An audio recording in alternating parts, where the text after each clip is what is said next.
All right, folks, welcome. Thank you so much for being here on this Saturday morning or afternoon or evening, depending on where you are.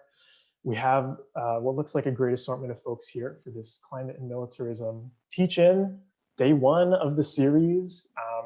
It's going to be awesome. I don't want to waste too much time because we have so much stuff to get through, and we have some really cool things planned. So I just want to jump in.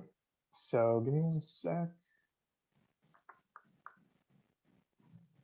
All right, I'm going to share my screen. Let's do this one. And okay, do folks see the PowerPoint screen and not my notes? Just give me like a thumbs up. Okay, I see one from John. Thank you. Okay, so yeah, without further ado, let's just kick it off. So yeah, thank you so much for being here. We're here to talk about the intersections between climate and militarism. So these are two issues that are often not talked about in the same spaces, but we'll see through this series, right, that they are absolutely inextricable from one another. And I'm really happy to have people here because we're working on, the intersections of two issues. If you're from the peace, or I'm sorry, if you're from the climate movement, welcome. Very happy to have you here. If you're here from the peace or anti-militarism movement, welcome. Very happy to have you here. And if you're from any other organizing spaces that is related or not even related to these issues, welcome. And also, if you're brand new and you're, maybe not as, into organizing type stuff or just wanted to check this out, big welcome to you. So glad you're here to be with us. So I want to start by just sort of signposting our agenda for today. We're going to talk about a handful of things with a big break in the middle. We're going to start by, I'll introduce myself and then we can have some time to do intros between ourselves. We're going to talk about what I'm going to call throughout the whole series this tree model, which is just a metaphor that I like to use to sort of think about how we should think about complex issues like climate and militarism. Then we're going to get into some of the issues themselves. Right? We're going to talk about emissions, environmental justice. That's what EJ is, environmental justice and pollution. We're going to take a break and we're going to talk about migration, conflict, the budget, and then wrap up. And then we'll go on our way for the rest of the day. So let's jump into intros. I'll intro myself really briefly. First, my name is Nick. I use he, him pronouns. My primary gig is that I am a grad student at Tufts University. I'm a PhD student studying computer science and cognitive science. My main research area is COVID misinformation and modeling how ideas spread through populations. So it's very relevant to a lot of this stuff. And in my free time, I've been organizing with the Sunrise Movement in the Boston hub for over 2 years at this point. Also involved with Massachusetts Peace Action, specifically the Peace and Climate Working Group, which is actually working on these issues. And we've done a lot of cool stuff, and I saw a lot of folks from the group here today, so happy to have you here. And also I've been getting involved with a youth-led anti-militarism group called Dissenters that's doing really rad organizing on college campuses, whom I definitely recommend folks checking out. But even beyond, credentials and groups and school and stuff, why am I here? I'm here because, well, I really care about our planet, right? This is what got me into environmental organizing and climate organizing. This existential threat that we're facing, particularly as a young person, really spurred me into action to start caring about a lot of these issues. But also, I really care about people, right? This motivates a lot of my organizing. I think we can't really do great things and get a lot done unless we're really, really centering our relationships and connections between people and deeply humanizing each other, because so much of organizing is about giving subjectivity to people who have been objectified by society, right? And finally, I want to help build a safe world. you know, there's something that Dissenter says that I really like. They say we have all we need, right? But we make the world unsafe, right, by a lot of these structures in our society. So I want to spend my time to help move us towards a safer world, right, that we know we can already achieve.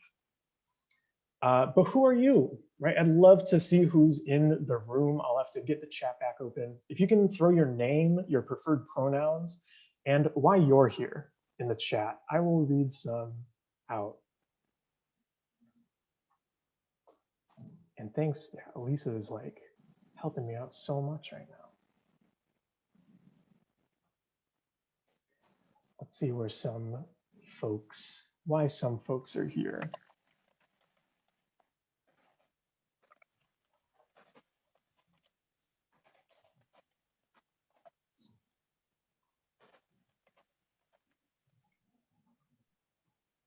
Okay, maybe people are a little shy. Oh, okay, they're about to all roll in. I guess that's just the speed of typing. All right, let's see. Interested in both peace and climate from Clarice. I hope I pronounced it right. Elise, the intersection of climate and militarism is fascinating. I agree. Learning about the intersections of climate justice and the military-industrial complex, we're definitely going to talk about that. Learning about climate refugees, yeah, we're going to talk about that today. Working on nuclear issues, climate change, possibly being able to take action, learning more. Ooh, revolution, love it.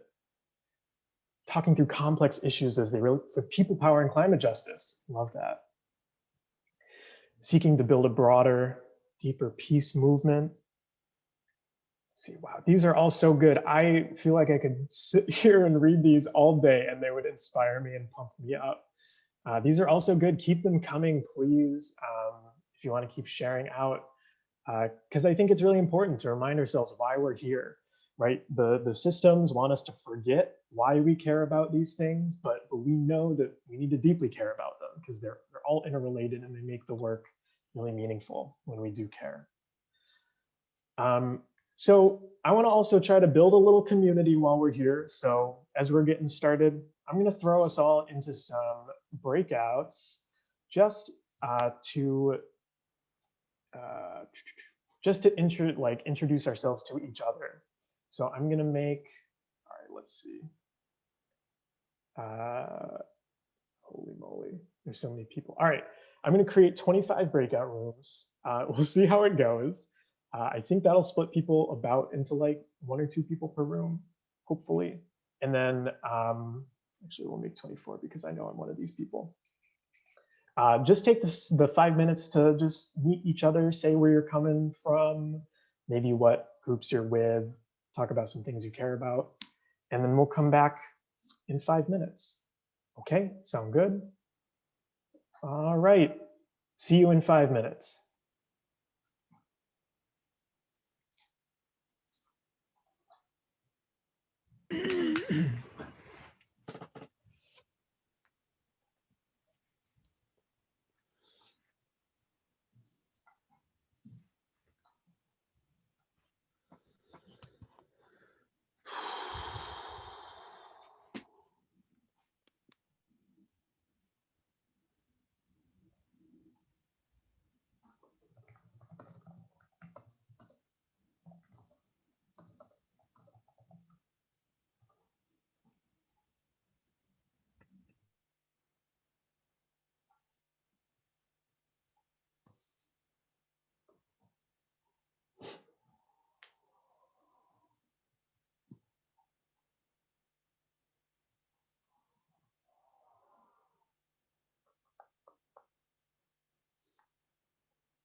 All right, welcome back, folks.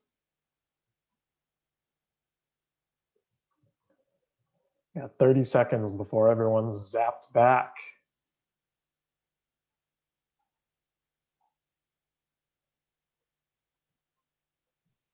That was a good idea to do that. I'm glad you think so. Yeah. Yeah. All too often at these things, we don't do any like meeting each other and just wanted folks to get to know each other.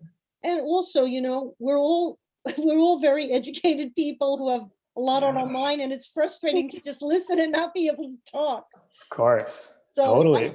I feel much refreshed right now. Great. Hopefully that feeling will continue. I'm sure it will.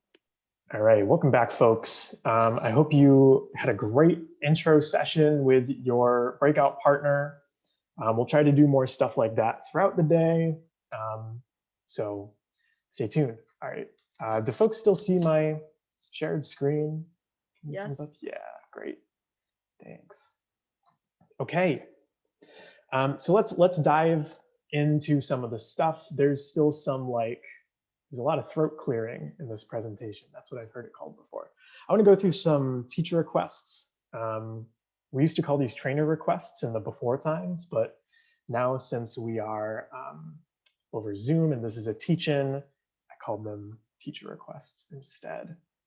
So first, this group is all about, I ask you to please be present.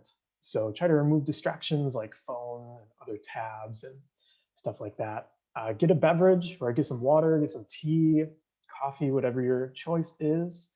Maybe a pen and paper, and start to center yourself, right? We're here to learn with other folks, and a lot of the content can be kind of get us into our heads, but it's good to kind of stay centered and present.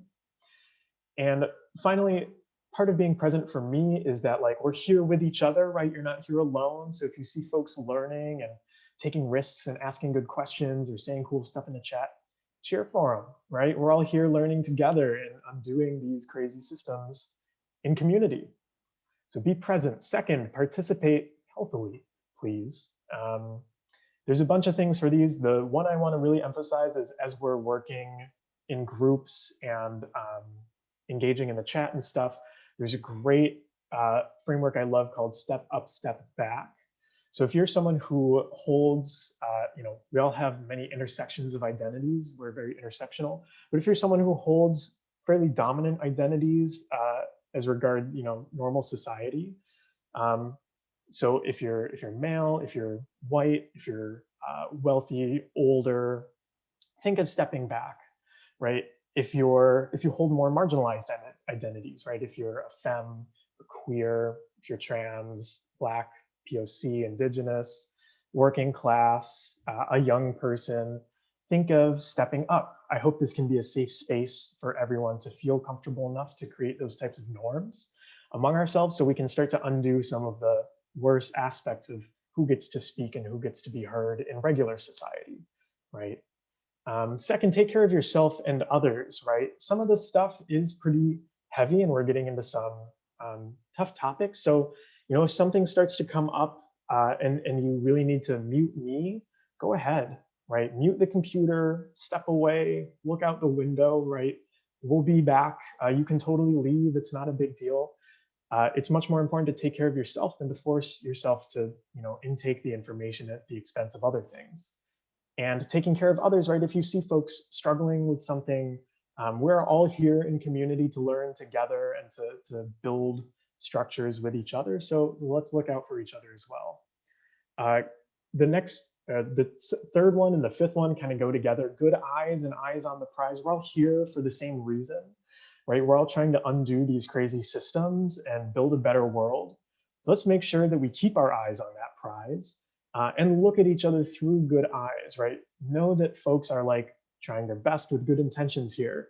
That's not to say anything that if any, harms come up today or as we're working with each other, that those aren't legitimate. But just know that we're all trying to, work towards the same thing here. And then finally, this idea of comfort, growth, and panic zones, right? If you're in your comfort zone, that's cool. Try to maybe move in your growth zone, right? I know a lot of folks here are very intellectually acute on a lot of these topics and very aware, but maybe growth for you looks like really tackling with these emotionally, right? How does it affect you? What feelings does it bubble up? And we want to try to be in that growth zone and not enter the panic zone, right? Where things start to be so difficult that we're actually not learning and we're not able to be in good community with each other. So if you find yourself in the panic zone, please, refer back to take care of yourself. Feel free to step away, mute me, do whatever you need to do to get back into a more habitable zone. And finally, since we're on Zoom, I have some Zoom norms. All right, I want to try this out. I like when I practiced, I didn't have the ability to do this, but the first one that I love is resonating and stacking. So for my folks who know how to resonate in the chat, pretend I said something that just resonated with you all. Throw some pluses in the chat. Let's see some resonance coming up. It's about to be awesome. Yes. Oh, that makes me feel so good. So I feel like I just said something that folks really resonate with. Those pluses make me feel so seen and so heard. That's awesome. We want to create that kind of environment for everyone. And then secondly, when I ask folks to speak in the main group, we want to use what's called stacking so we can keep track of who wanted to talk. So pretend I just asked you all to, someone to read something out loud.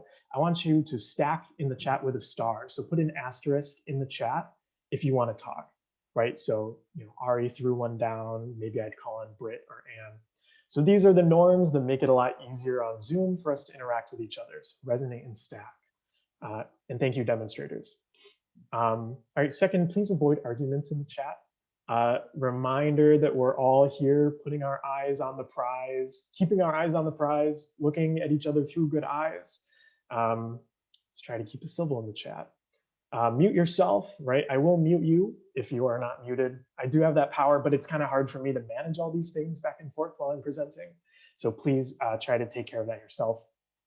Put your video on if possible. Totally know that like bandwidth is an issue and some folks just don't want to be seen, which is totally cool.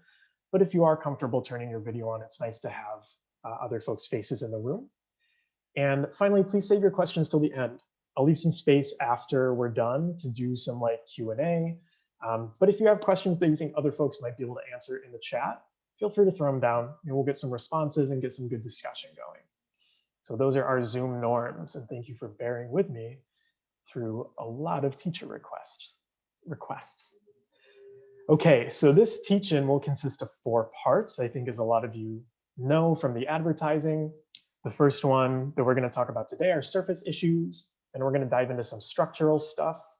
The third week, we're going to look at the roots of climate and militarism, and then the fourth week, we're going to talk about what do we do about it? How do we make change? And I do want to say up front, I want to throw out a content warning, right? The stuff that we talk about, particularly around militarism and climate, can be pretty triggering. So we're going to talk about violence, right? We're going to talk about war, migration, oppression. If any of these things seem to you like they could trigger something, which is totally legit, a lot of these bring up stuff for me. I just want to let you know in advance. And maybe one thing that helps me is one of those teacher requests. If you have like a glass of water or something, it may be good to keep by so you can sip on some water if you start to feel stuff bubbling up. And I also want to say, if stuff comes up that folks feel like I did not fairly warn you about in advance, please like tell me separately afterwards, like shoot me an email or something so I can loop it into future content warnings to be fair to everybody. And okay, last thing before we get started, I want to do a land acknowledgement. Let me get the chat back. If folks can go to this website, hopefully that'll work. Maybe you might need this in front of it. Yeah, there we go. So throw down whose land you're calling in from. I'm calling in from Pawtucket, Massachusetts land in what's called Somerville, Massachusetts now. And I just want to briefly acknowledge the land that we're on, right? Many of us are calling in from stolen land. Right? These are issues that we are literally going to talk about throughout the course of this teaching series because they're very relevant to our issues. And I just want to put a frame on this as we're talking about the surface stuff today that, often when we talk about the plight of indigenous people and we're, acknowledging the genocide and referring to the history, we can almost get into this space that we don't want to get into of erasure. right? Saying that, because there was such a genocide against indigenous people to build what's called the United States, that, there are barely indigenous people left. And that's just not true, right? So where I'm calling in from, there are indigenous tribes and communities all over who are still organizing and, living their lives and getting by as they've done forever, right? And I encourage you, wherever you are, right, if you maybe haven't engaged much with the indigenous communities around you and seeing what programs are being offered and what organizations exist around, look into that, because that's a big part of what we need to do to undo even this mindset of erasure that we get from like the typical narratives that we hear about, the land that we exist on. So I'll throw that out and acknowledge that for our first land acknowledgement. I'll do some other stuff for the other ones. But thank you for throwing whose land you're on in the chat. Yeah, great. Okay, folks, we're gonna get started. So first topic on the docket, this tree model. So what do I mean by this tree model? This is gonna be a metaphor that we're gonna use throughout the entire teaching series to think about these issues. I find it useful to use metaphors when things are very complex, or because they give us a grounding from which to think about things that might be kind of hard to conceptualize otherwise. So I'm gonna start by motivating a tree model for a different issue, right? For police brutality, right? Which is related, but not the same thing. Also a very complicated issue, right? It's something that folks work on for their entire life, right? People have been working on this forever, and there are a lot of facets and threads that run through police brutality that we can think about. And sometimes it's easy to get lost in how much is going on for one issue. So when we're looking at the tree, right, let's go from the top down. So we start, as we're doing today, at the surface. Right, so there are some issues that are related to police brutality that are at the surface of this tree. Right, these may be the things that are typically talked about in like mainstream political discourse, right? So like use of chokeholds, right? People think about legislating around that, the use of tear gas, police accountability.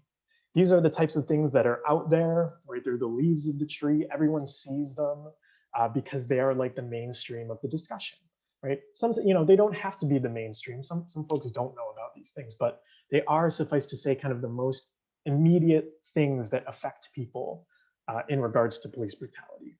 But we can draw a section, right, off below the surface, or we can look at the next part of the tree, right, the branches and the trunk, what we'll call the structure of the tree. And there are issues that relate to the structure, right, of police brutality.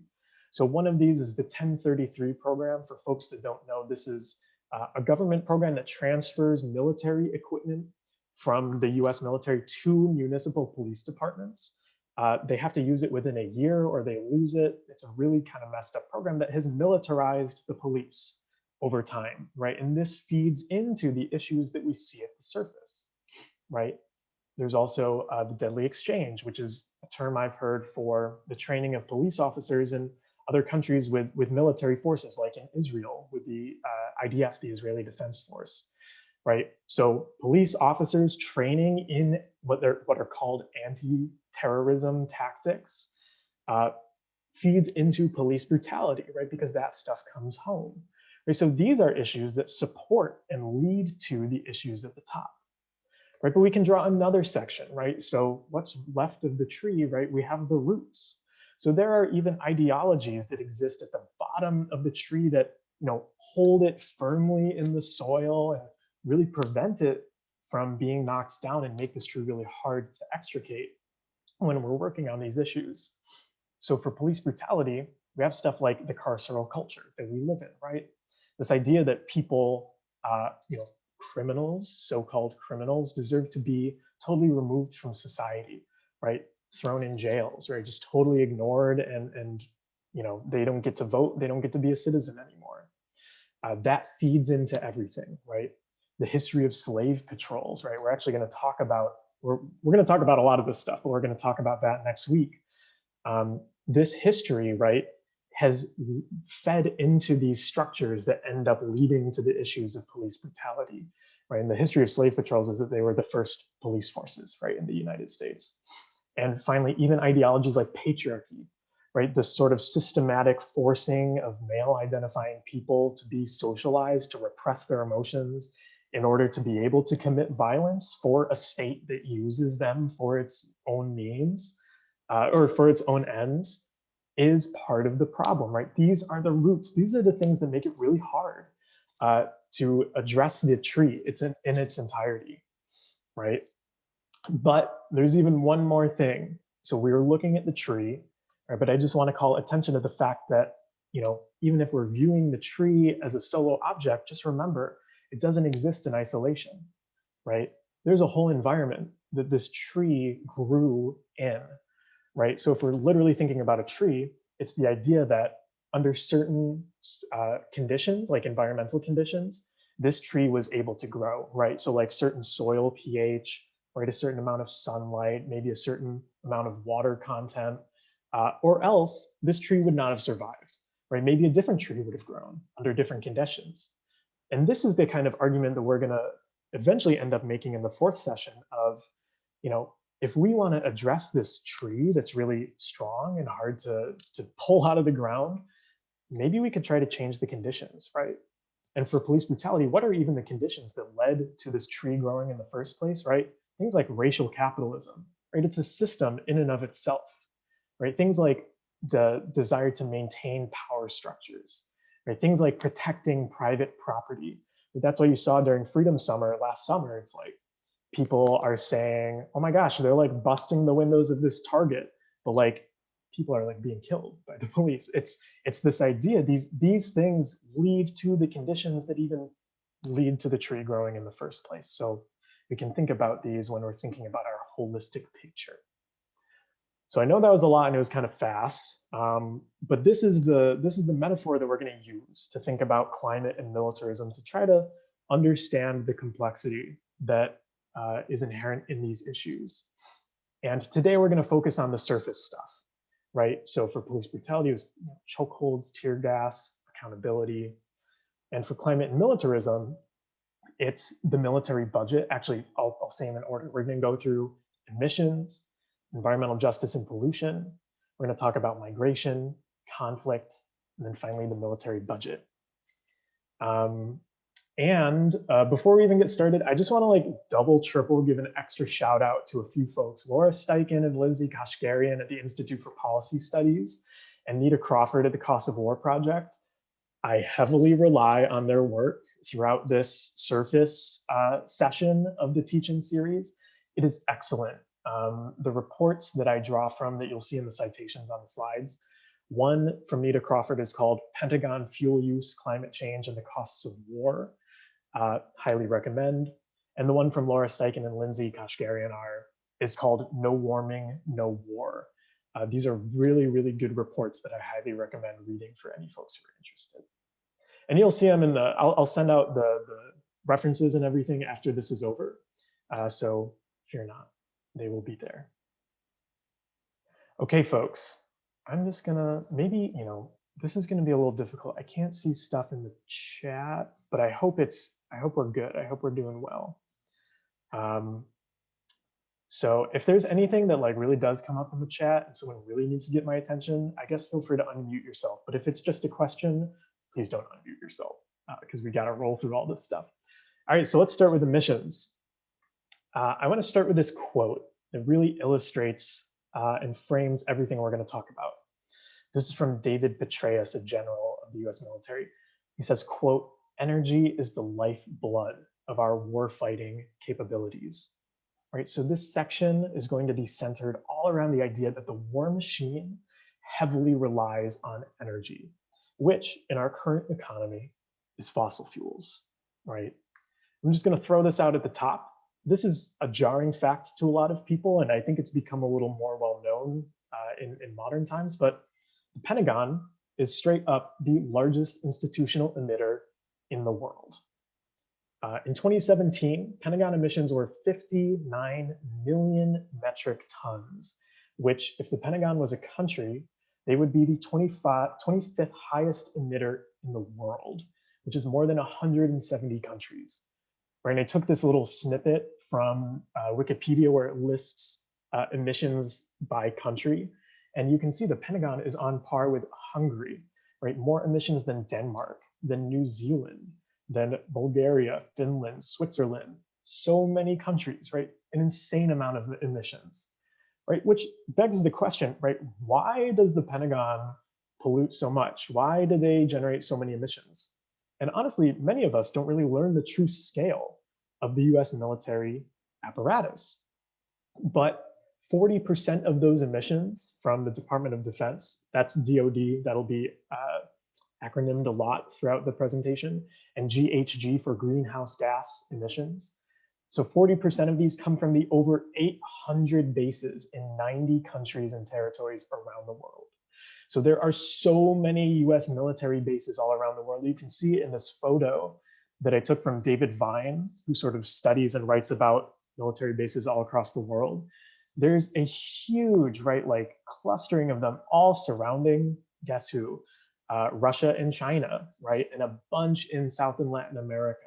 So you can see, we'll see how like the hegemonic picture plays into this, but 800 bases, right? That's a ton. And just doing the day-to-day operations creates a ton of emissions, right? 70% of DoD emissions come from what they call operations, right? Which is just training, moving, and sustaining military forces and weapons platforms.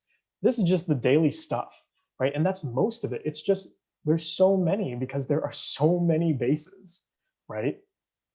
And within these operations emissions, right? So 70% of emissions from operations, right? 70% of that 70%, which is about, I don't know, like 50% of the total emissions, come from jet fuel consumption alone. This is a huge fact that I think really like cuts at a lot of problematic stuff about how the military emits, right? This is a fact from the No Warming, No War report in the image on the right.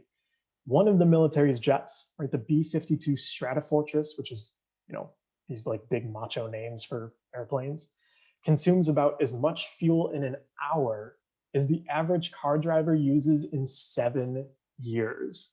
So, right, when you're trying to like drive less to like save on emissions, you know, we got the military flying B-52 Stratocruisers out here, and they're doing as much as you do in 7 years. So, you know, there's some scale for you.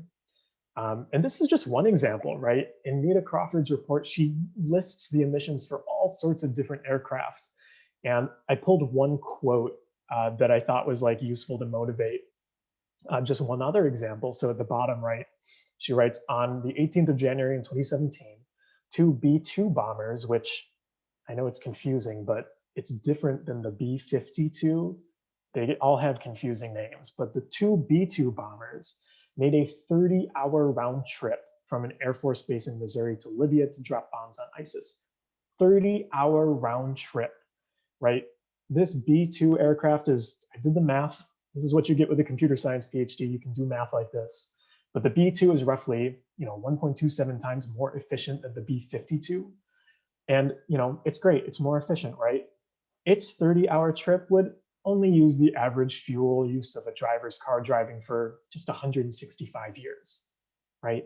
This is the type of stuff that happens for one bombing trip on ISIS in Libya, right? And it's not like that's the only time that happened. The US military has emitted over 1.2 billion metric tons of greenhouse gases since the invasion of Afghanistan in 2001, which is equivalent to the annual emissions of 257 million passenger cars. That's a ton. And I just want to put a pin in this idea that we are not in any way arguing to green the military. That's an argument that comes up a lot from the military itself, right? When we're talking about Pentagon emissions, we in no way want to green the military. We, in fact, want to just get rid of it. And we'll get more into that in the next session when we talk about some of the structural stuff. But so what, right? So the US military is a huge contributor to greenhouse gas emissions, which warm the climate, right? And when we think about action to take against polluting institutions, this gets the idea across that we have to include the US military, right? Those of us who work in the climate movement cannot ignore the military when it comes to emissions, right? So that's emissions, right? But there's an even separate issue, right? In the climate space, often these two types of things get conflated a lot. And we should be careful to pull them apart, right? Environmental justice is different than emissions, right? Emissions can cause environmental justice issues, right? Like increased rates of asthma, right? Or just general, air pollution. But there is a difference, and we should pull the two apart because the US military also contributes to a lot of environmental justice issues through their awful, awful pollution. So here's another quote from David Vine, the military base guy. So he says, quote, by definition, right, most bases store large quantities of weapons, explosives, and other inherently dangerous tools of war, and nearly all of them contain toxic chemicals and other hazardous waste. Pollution, contamination, and other forms of environmental harm are found at nearly every base. And here's my first instance of calling on the chat. Chat, do we remember how many bases there were around the world? Someone throw it down. It's about to blow up. Over 800, that's a ton of bases, right? And nearly all of them are polluting the environment, right? This is insane, and they're all over the world, right? So what does this look like domestically? So the total amount of US land, right, affected by military contamination, which is over 40,000 sites, is larger than the entire state of California. And this is not even accounting for contamination abroad, right? Just as a reference, Florida's area, I looked this up on Wikipedia, 65,800 square miles. It is enormous, right? And there is more land affected by military contamination than this. This is nuts. But the real, well, I don't want to make light of any of that, so I shouldn't say the real, but even another facet of this, right? It doesn't stop domestically. It continues abroad. And there are some really horrific things that go on when we look at military pollution and environmental justice issues abroad. So I actually want to break us up into breakout groups to do some case studies. Right? There are three that I picked. One group is going to look at environmental justice in Guam. One group is going to look at environmental justice in Vietnam. And one is going to look in Iraq. So I'm going to break you into three groups and listen very carefully. Maybe if Elisa's still here, she's so good at the chat, maybe she could help me out. But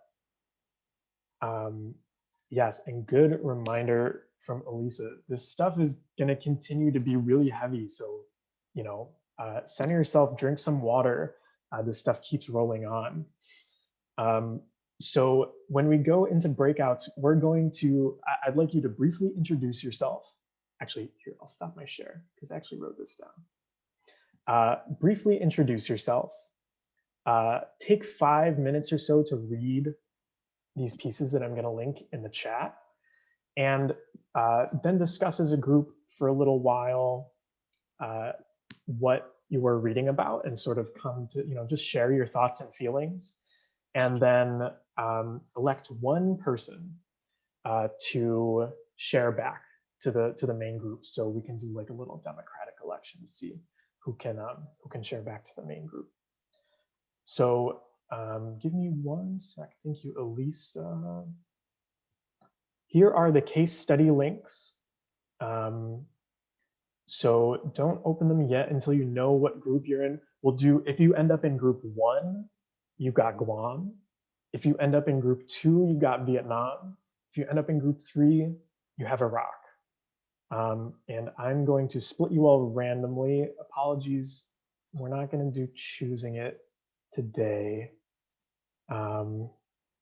Just for simplicity, create 3 breakout rooms. And if folks have questions, please hit the I need help button. There is an I need help button, and I think it's underutilized, but it can really help here. All right, sound good? We will come back in 15 minutes. So at, oh boy, 2:05. We'll come back, 2:05 Eastern. Okay, folks, have fun.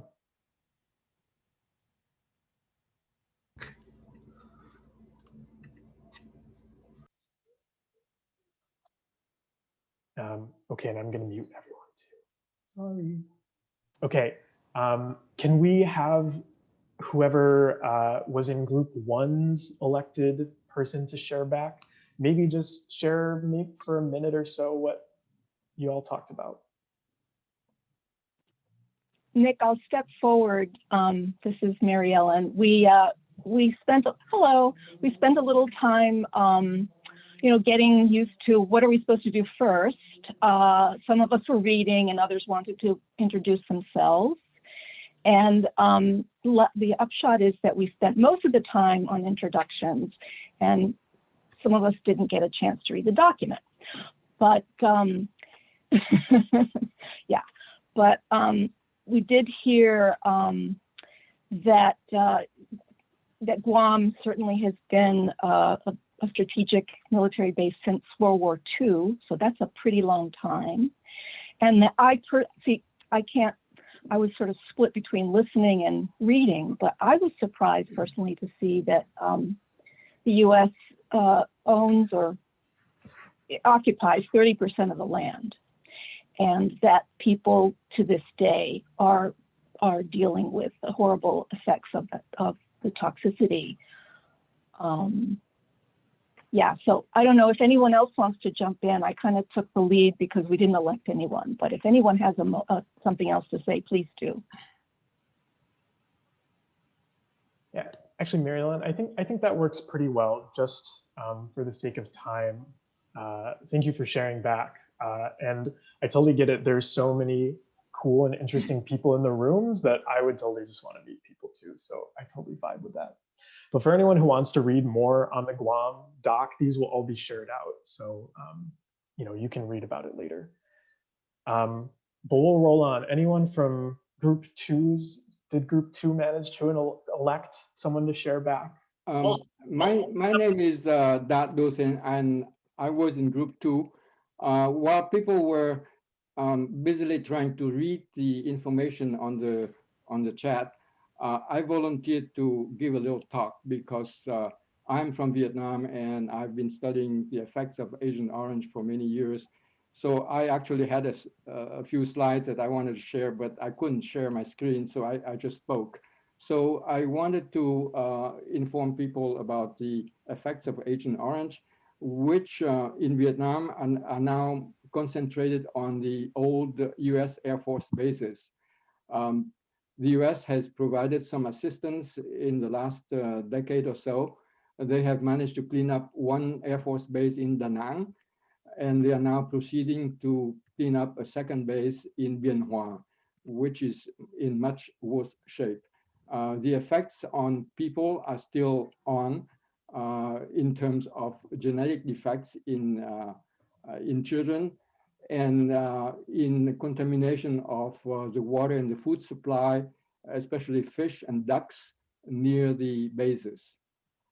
The effects on the rest of the country are less because the monsoon has washed away most of the herbicides over the last 50 years. Wow. Thank you for sharing back.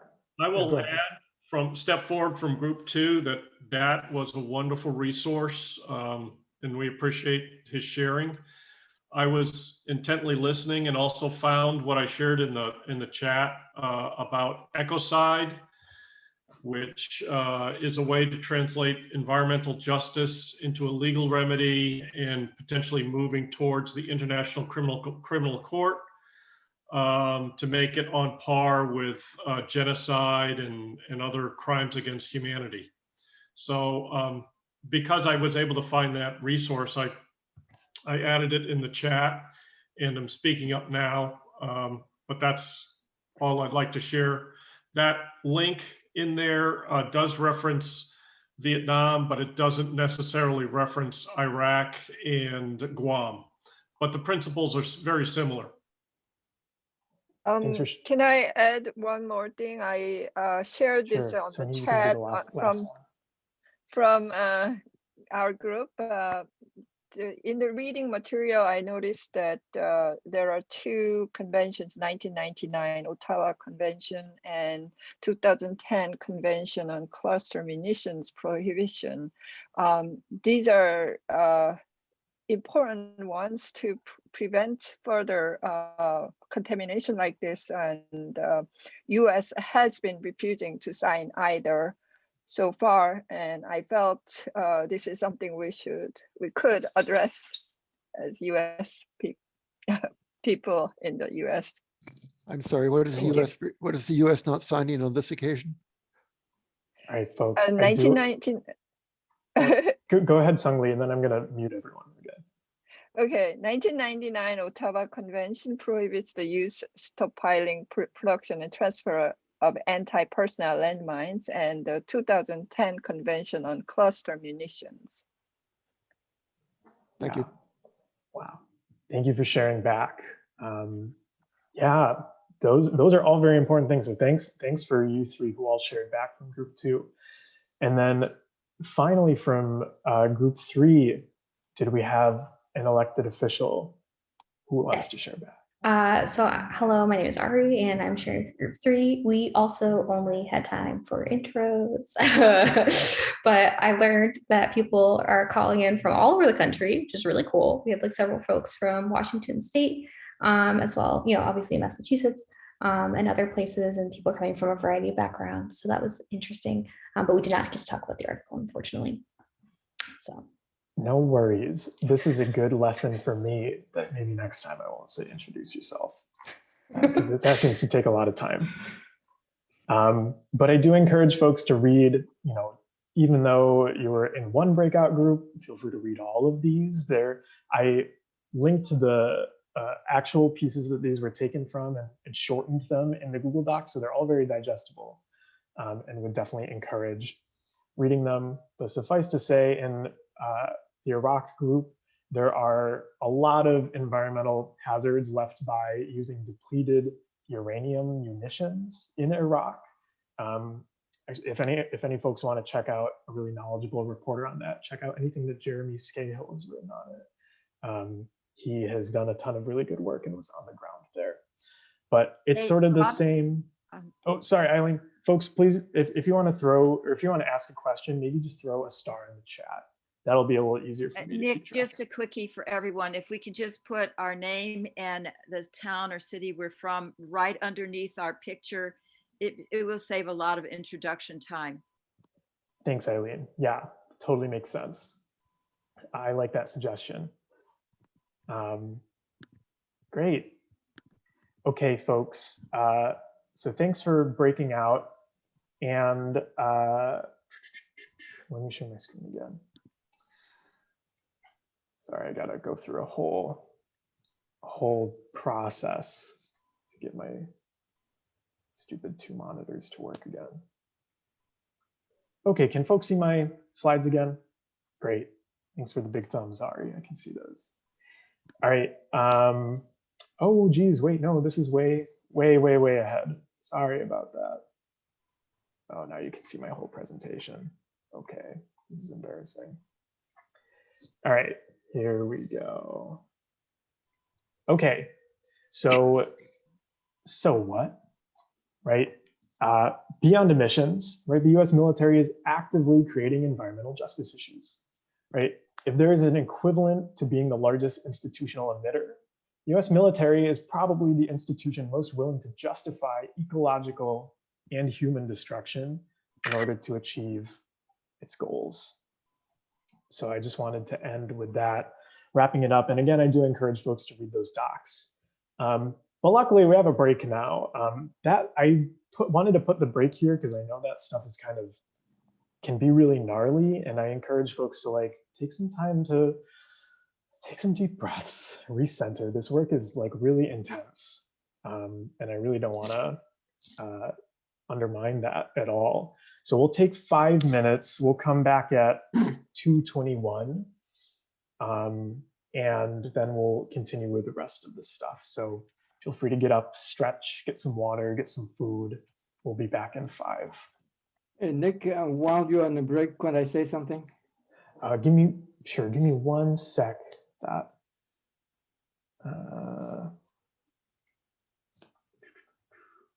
me just pause there. Okay, welcome back.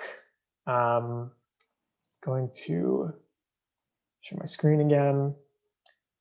One more check. Can folks see my screen okay? Yes, okay, thank you. I saw some thumbs. Thank you very much. Okay, welcome back. I hope you had a good break.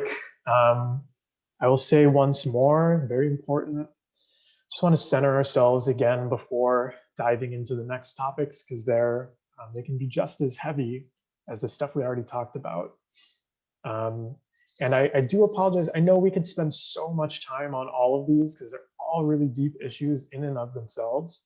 So if there's anything that, I don't talk about or you really want to uplift, feel free to put it in the chat.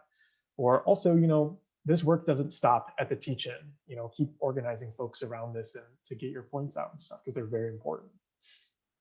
But we're gonna roll into the migration issue, which, just a reminder, this is one of the surface issues that we're talking about with climate and militarism connections. And so I'll start with this quote. This is from the No Warming, No War report, from a Pentagon report commissioned in 2003. Actually, you know what? We'll use the chat. Can someone throw a star in the chat if you want to read this quote out loud to the group? Just throw a star in the chat, like a little asterisk.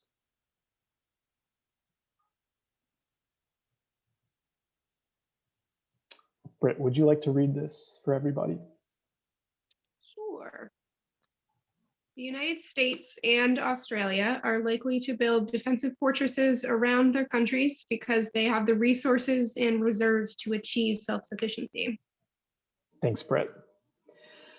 Yeah, so the words that I highlighted in orange should start to be ringing some bells for folks. This idea of building defensive fortresses around your country in times of crisis. So this was in 2003, right? And we can see these things manifesting today, and they were likely also manifesting back then.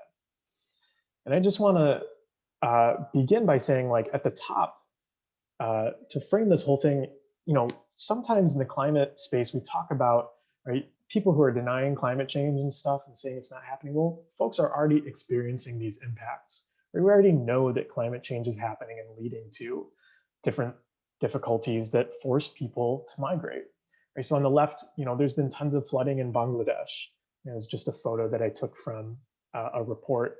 And even super recently, right, in Texas, we saw that insane snowstorm that was, induced by the changing climate. They've never seen a storm like that before, and it totally rocked their infrastructure, and they had, no ways to deal with it. People were without power for weeks. So estimates project that around 200 million people will be displaced by mid-century. That's only in 29 years or so. So these are sort of scary big numbers, right? And what do we see in response? How do we respond to these types of threats, right? And which lead to people moving with border closures, right? With walls and harsh immigration policies. These are violent and militarized responses to a human need, right? Folks are just having to move from where they live, not because, they're trying to go on some exotic vacation, but because their homes are being ruined and the conditions are unstable and changing, and they want a safer place to live. And between 2008 and 2015, 21.5 million people per year were displaced from impacts and threats of climate-related hazards.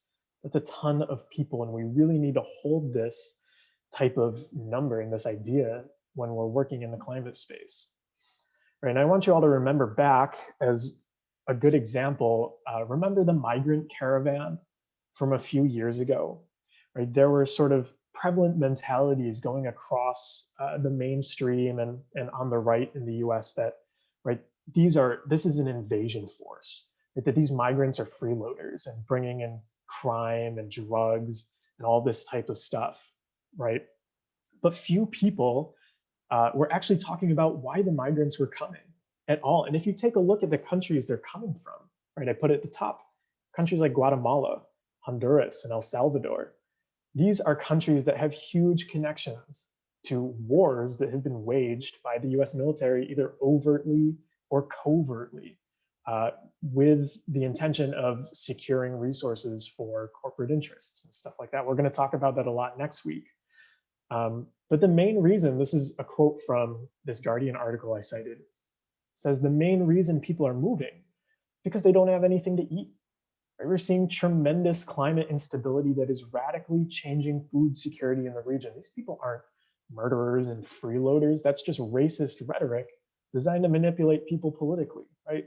When people's conditions are changing, either politically or food security or economically based off of climate change, we can't keep responding like we did to the Migrant Caravan, right? And how do we respond? There's a term that has been coined for this type of thing that's kind of floating around these days called the armed lifeboat approach.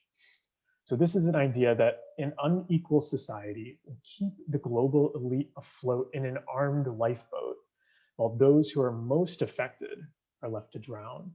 And this is a term coined by Christian Parenti, who is an investigative journalist and academic. And he wrote about the armed lifeboat approach. He said, quote, "This sort of climate fascism is a politics based on exclusion, segregation, and repression," right? And I didn't do this on, well, I did this on purpose, and I didn't come up with this clever kind of tactic. This was in the No Warming, No War report. But I almost wonder, Britt, would you want to continue the quote that I left half of it off before? Sure, yeah, I'd be happy to. Borders will be strengthened around the country to hold back unwanted starving immigrants from the Caribbean islands, and especially severe problem, Mexico and South America. Yeah, thanks, Britt. Yeah, so, right, the rest of the quote continues to call people who are fleeing from food insecurity or disasters or anything else unwanted starving immigrants. This kind of racist stuff has been used in the Pentagon Commission report. Right? This is the official word coming from the US government. Right? And how does this manifest these days? Well, if you take a look at the picture on the left, US Customs and Border Protection, CBP, has a full fleet of Predator drones built for military use. And if you look at the thing on the right, it's the largest drone fleet of its kind outside of the Department of Defense. They cost $17 million each to make and $32,000 every time they're used to apprehend someone. We'll have a teacher transparency moment. That is my grad student stipend every single time they apprehend someone. This is a ton of money, right? And since 9/11, DHS, the Department of Homeland Security, ICE, Immigrations and Customs Enforcement, and CBP budgets have more than doubled, right? And how do we respond to the Migrant Caravan? Well, in response, the Department of Homeland Security purchased $108,000 worth of ammunition. This is how our country is responding to issues like this, right? These policies that deport and incarcerate undocumented people contribute to one of the most inhumane aspects of our modern culture. But I also just want to uplift the idea that people also profit from deportations and incarceration, right? Every time this militarized technology is used to police the border, private companies are making huge profits off of these contracts. The fact on the right shouldn't be about, it's not really about us, but there is a taxpayer cost to all of this, right? $1 billion per year for this type of incarceration. And the ICE budget for this division responsible for removing people, $3.7 billion, right? And you may think, right, the companies who are profiting off of this are your Lockheed Martins, right, your Raytheons, these weapons manufacturers, but it's not just them. These companies who we think are great innovators, advancing how modern our society is, companies like Microsoft, Amazon, and Google, they're in on it too, right? Amazon has made facial recognition software that ICE has used. Microsoft has worked with ICE. Google employees protested a project that was going on at Google with the Pentagon. So it's even this idea that companies that we don't even think are contributing to this culture of incarceration against migration because it's just so ingrained into the systems that we work with. We're going to talk about those systems more next week. But so what? The climate crisis is already leading to disasters that cause migration, and there are bound to be more. We have a choice regarding how to deal with the fallout that our country has an outsized role in. So I didn't really talk about that much earlier, but there's also this idea that when we do take a look at emissions, countries like ours, countries like the US, have contributed so much more than the countries where folks are fleeing from, right? And do we respond humanely, or do we adopt an armed lifeboat approach and leave people to drown? So we need to address this type of stuff in the climate movement, or else we're really not seeing the whole picture. Next topic. All right, we're taking a breath. I just want to hear really quick before we keep going. I'm already like finding this stuff a little overwhelming. Maybe just throw like a couple words in the chat, 2 words how you're feeling right now. I'll contribute. I'm very overwhelmed. Heavy, yeah. Morally devastated, feel that. Pressured, yeah. Angry, suffocating, frustrated, overwhelmed. Angry, yeah, it's shit. I feel that, chest tight anger. I'm feeling that too. Yeah, a bunch of consonants, this feeling, oh my God, this is crazy. Sad, absolutely disgusted, sad. These are like heavy issues, and I just want to invite folks to just, we'll have to keep doing this throughout all of these sessions, but just, maybe turn on gallery view for a second. I know it's kind of hard when I'm sharing my screen, but just look at other folks' faces and remind yourself that we are all here working on this together. You're not alone in feeling these frustrated feelings. If it's evident from the chat, everyone is feeling this way. There's so many people here who are ready to hold these feelings with you. And I want to invite you all to just see that. And we have a great group of folks here who are going to work to change these types of things. And I'll also invite you, just one more. I find deep breaths helpful. I'm going to take a sip of water, not only for my decaying voice, but just because I kind of need to reground myself.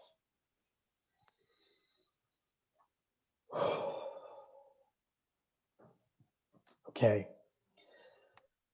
let's keep going so we can maybe have some time at the end to debrief with each other. Nick, could I ask a really quick question? Oh, yeah, go ahead, Maya. I know we're crunched for time. I wanted to ask, I think the chat is there's really great discussion happening, but it's also distracting. Could we possibly set up a listserv afterwards instead of having this conversation now? That's a great question, Maya. Thanks for lifting that up. Yeah, I think we should. I'll try to figure out some sort of discussion space for afterwards, but I would love if folks make it a little lighter on the advertisements in the chat, and maybe just put those things that are resonating with you and make it more of like a, emotional space rather than like a, I'm working on this space. Thanks for bringing that up, Maya. I really appreciate that. Try to figure out a solution for folks afterward. Okay, let's roll on. So there's this idea that one of the intersections between climate and militarism is this idea of increased conflict.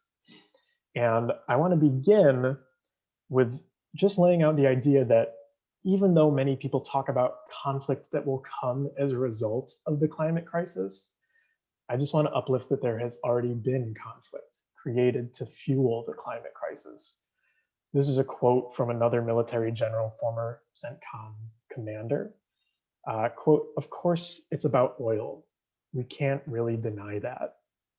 So even beyond emissions, right, the price paid for fossil fuel extraction and consumption includes these wars fought for fossil fuels. And in the image on the right, oil is the leading cause of war. Right? An estimated 1/4 to 1/2 of all interstate wars since 1973 have been linked to oil. That's from the No Warming, No War report. And additionally, the US is heavily invested in protecting its oil supplies. An estimated $81 billion per year to protect it.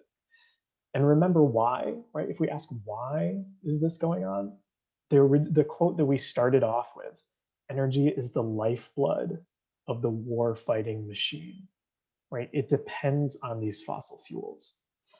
And after we sort of, we can, people can make the argument, right? Well, okay, if we green the military, right, we won't be fighting over oil anymore. Well, is that really that much better, right? A lot of the solutions, so-called solutions to the climate crisis, prioritize nuclear energy. Right? It's a big part of even President Biden's Build Back Better plan. But the US has an awful record, as we all know, with nuclear weapons, right? While the rest of the world is moving to prohibit nuclear weapons, the US is ratcheting up tensions with powers like Russia and China, right? Maybe switching to nuclear energy for addressing the climate crisis would be playing right into the DoD's hands, right? I included a quote on the right side of the screen from the 2018 National Defense Strategy, saying that the department will modernize the nuclear triad, including command, control, and communications, supporting infrastructure. There is a lot of money to be made and a lot of strategic things that the US government wants to do with nuclear weapons. Should we include nuclear energy as part of these renewable alternatives? That's not even to discuss what other folks have been lifting up in the break and such, that nuclear weapons, the use of them could immediately lead to climate change, right? Based on some sort of nuclear winter event.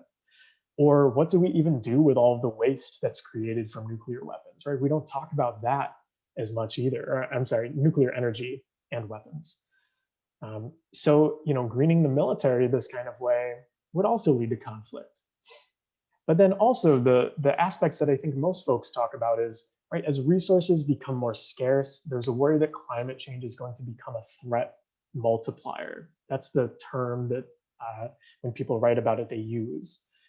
And the idea of a threat multiplier is that the inequalities in society will become exacerbated as militarized powers exert force to gain access to these scarce resources. And again, this is already happening, right? This is not something that's just a hypothetical. It's happening in places like in the subcontinent, in India, Pakistan, and Kashmir, right? These regions are considered to be high stressed or extremely high stressed in terms of water security. And there's a lot of political stuff that goes around over control of Kashmir, which is right now shared between 3 countries. But control over Kashmir would give access to crucial waterways in the region. And scholars who study India and comment on the direction the government's going now have shown that when India does things like 2 years ago, they stripped Kashmir of its semi-autonomous status and started doing awful things that people do, shutting off the internet, committing human rights abuses. These are looked at as moves to start to control resources, right? So this type of thing is already happening. And there is another really famous case study about Syria in 2015 that came out that argued that climate change in the Fertile Crescent contributed to the uprising in 2011.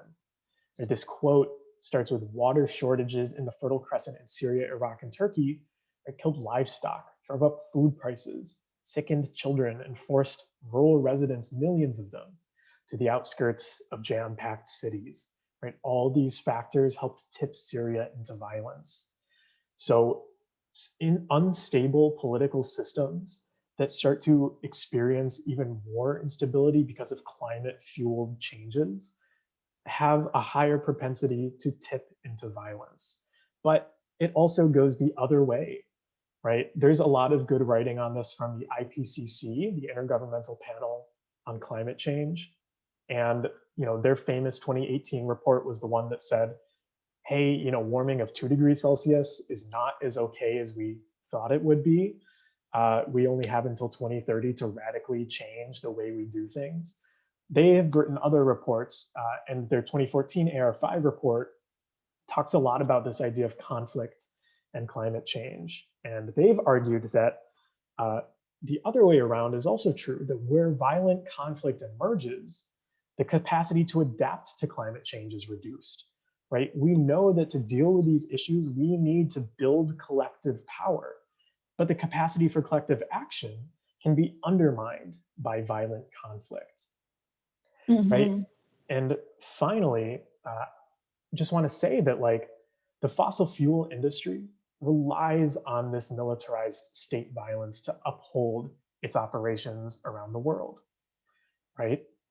So we've already seen stuff like this in the US. So when indigenous people are trying to protect their land from extractive industries, right, they're met with state military or paramilitary violence. More than 3 people were murdered on average each week in 2018, and even more criminalized for defending their land. And I'm realizing right now that we are really running low on time, so I'll skip reading the quotes on the right, but suffice to say, this type of stuff happens a lot and is already happening. And in the US, the story is no different, right? We've seen this stuff around the Dakota Access Pipeline protests, right? Militarized police. We even saw it during Freedom Summer, the Black Lives Matter and Movement for Black Lives protests. On the streets of Boston, we had assault rifle armed, fully equipped soldiers for what was called, I snapped the caption, it was called a peaceful protest, yet they're calling in the National Guard, right? This stuff will keep happening. And since 2016, over 180 bills have been introduced across the US to actually restrict the right to peaceful assembly and to suppress protest. And a predominant share of these laws have been invested in by fossil fuel companies. Right? These laws are frequently authored or sponsored by legislators who take large contributions from oil and gas companies. So just to sum up, right, conflict has already been created to secure resources that fuel the crisis in response to scarcity created by the crisis and because of people rising up against the crisis. Right? State violence is the enforcer of last resort, and there's a legacy of corporate interests being defended violently over people's safety. We have to keep this in mind when we're thinking about the climate fight, and vice versa for anti-militarism. Okay, so final topic. I'm gonna speed through this one, but there's a lot of good stuff, and I encourage looking through the slides a little more carefully afterwards. So just in a nutshell, in 2019, the US spent as much as the next 10 largest military budgets combined on defense. You can take a look at the countries who are included in this, but suffice to say, we spend an insane amount on defense. This is a picture of the federal budget from 2015, about 3.8 trillion. Keep in mind, it's only been going up since then. And the budget is split into portions. This is the discretionary portion from 2015, which is about just over $1 trillion. In 2015, military spending was about $600 billion, 15 times more than the allocation for energy and environment. But don't even be fooled, right? This is a fact from the 2020 budget, but it also applies in a different way for the 2015 budget. Even though energy and environment might be something like 38 billion, 62% of that money is for nuclear weapons. And don't even be fooled again, because the 38% of that Department of Energy budget that's not for nuclear weapons, in 2020, only about 3 billion of it was for energy efficiency and renewable energy. So the military budget was actually 272 times larger than the budget for energy efficiency and renewables. That's awful. But don't forget, right, the official military budget also includes other sections like cost of Veterans Affairs, Homeland Security, law enforcement, incarceration, which adds on, it should probably say hundreds of billions per year. And this was just from 2015, right? The discretionary military spending in 2020 was 756 billion. And I just want to ask in the chat really quick, just throw down, what would you spend $756 billion on? What would you use it to fund? I'll read a few out. I'm really curious to see what folks say.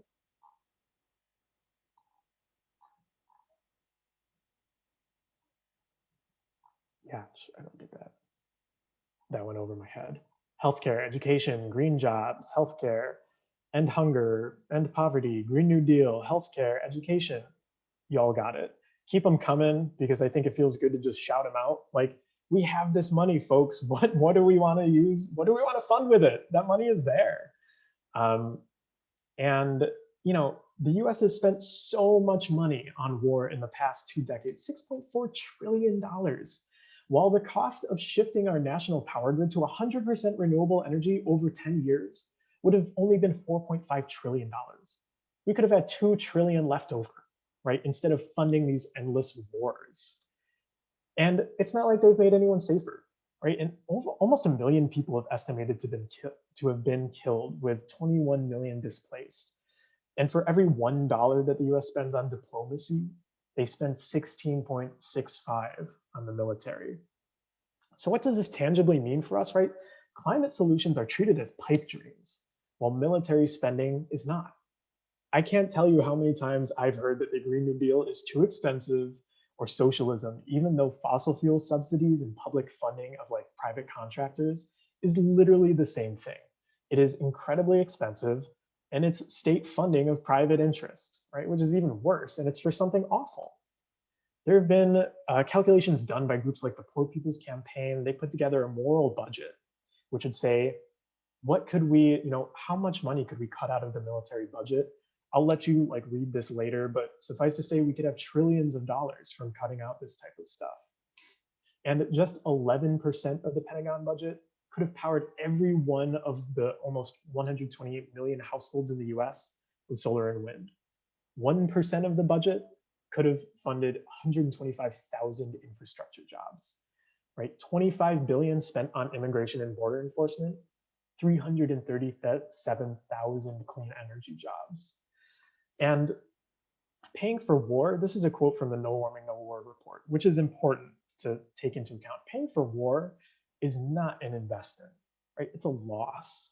But when we take back our resources from elites who profit off of violent wars, weapons, and walls, we can reinvest trillions back into our communities and begin to repair the harm inflicted on people and the planet by militarization at home and around the world. This is the same idea as defunding the police. You just need to defund the global police, right?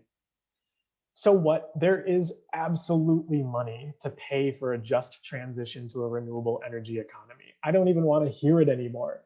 Now you all know you can stop people in their tracks, right, when they talk about this stuff.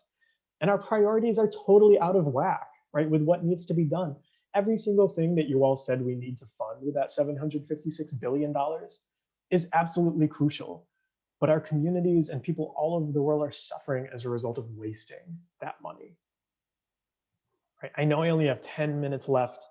I was going to do another breakout, but I think we're going to skip past it, unfortunately. I just want to recap really quick for everybody. What did we talk about today? We talked about emissions, right? Big takeaways. Pentagon is the largest polluter on the planet, right? We had that fact about the B-52 flying, emitting more than your car for 7 years. But we don't want to green the military, right? We talked about environmental justice and pollution.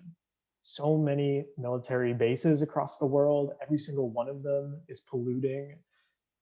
We did our case studies, and I encourage folks again to read those afterwards. We talked about migration, right?